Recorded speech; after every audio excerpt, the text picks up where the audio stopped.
শুধু এখানে যে আমাদের ক্যাম্প আছে ওই ক্যাম্পের থেকে গেছে। ওনারা যথাযথ ভিতরে সহযোগিতা করছে, কিন্তু আমরা ওনাদের সহযোগিতাই দেখছি।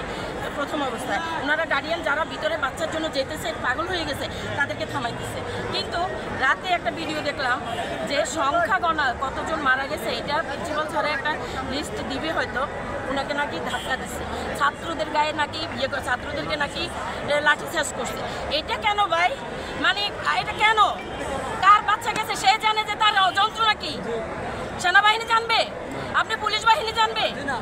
আমার বাচ্চা গেলে আমি জানবো যে আমার কতটুকু ভিতরে কষ্ট।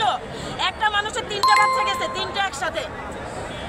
ফেসবুকে আমরা দেখছি যে উনি একটা ওয়ালে তার মাথা ফিটতেছে, আর মানে ওনার ভিতরে কোনো কথা আসে না, উনি স্তব্ধ হয়ে গেছে, পাথর হয়ে গেছে। তাহলে এটা কোন ধরনের বাংলাদেশ? আমাদের গেম খেলতেছে ওনারা।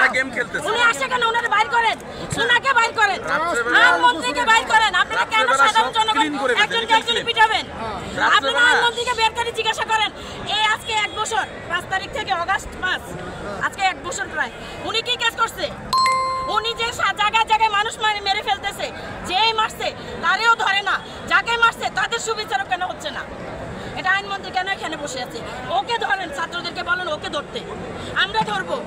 আমরা প্রশ্ন করবো যে আপনাদের কাজটা কি? আপনারা কি ক্ষমতা চিরস্থায়ী করার জন্য আসছে ওনারা? আমরা অবাক হয়ে যাই, বিশ্বাস করেন, পাগল হয়ে যাই আমরা।